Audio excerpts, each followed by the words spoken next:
Capítulo 18.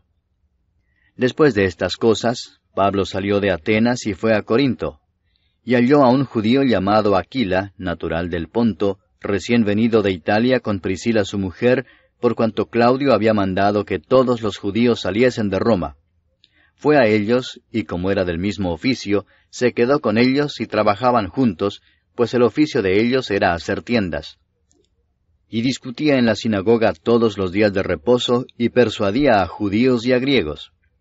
Y cuando Silas y Timoteo vinieron de Macedonia, Pablo estaba entregado por entero a la predicación de la palabra, testificando a los judíos que Jesús era el Cristo. Pero oponiéndose y blasfemando éstos, les dijo, sacudiéndose los vestidos, «Vuestra sangre sea sobre vuestra propia cabeza. Yo, limpio, desde ahora me iré a los gentiles».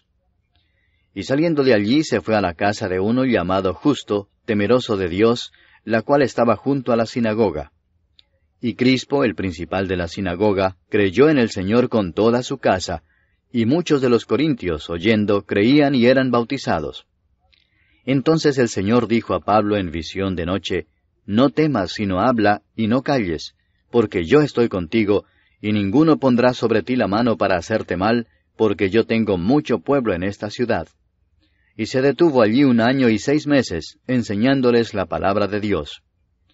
Pero siendo Galión procónsul de Acaya, los judíos se levantaron de común acuerdo contra Pablo, y le llevaron al tribunal, diciendo, «Este persuade a los hombres a honrar a Dios contra la ley». Y al comenzar Pablo a hablar, Galión dijo a los judíos, «Si fuera algún agravio o algún crimen enorme, oh judíos, conforme a derecho yo os toleraría. Pero si son cuestiones de palabras y de nombres y de vuestra ley, vedlo vosotros, porque yo no quiero ser juez de estas cosas». Y los echó del tribunal. Entonces todos los griegos, apoderándose de Sóstenes, principal de la sinagoga, le golpeaban delante del tribunal, pero a Galión nada se le daba de ello. Mas Pablo, habiéndose detenido aún muchos días allí, después se despidió de los hermanos y navegó a Siria, y con él Priscila y Aquila, habiéndose rapado la cabeza en Cencrea, porque tenía hecho voto.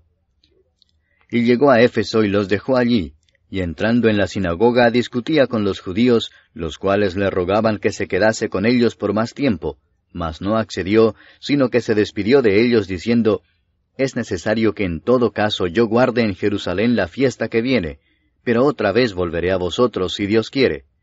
Y zarpó de Éfeso. Habiendo arribado a Cesarea, subió para saludar a la iglesia y luego descendió a Antioquía. Y después de estar allí algún tiempo, salió, recorriendo por orden la región de Galacia y de Frigia, confirmando a todos los discípulos. Llegó entonces a Éfeso un judío llamado Apolos, natural de Alejandría, varón elocuente, poderoso en las Escrituras.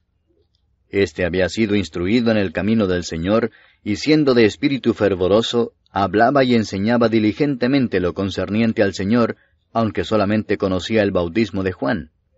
Y comenzó a hablar con denuedo en la sinagoga, pero cuando le oyeron Priscila y Aquila, le tomaron aparte y le expusieron más exactamente el camino de Dios.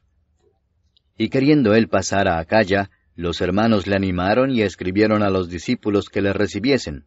Y llegado él allá, fue de gran provecho a los que por la gracia habían creído, porque con gran vehemencia refutaba públicamente a los judíos, demostrando por las Escrituras que Jesús era el Cristo.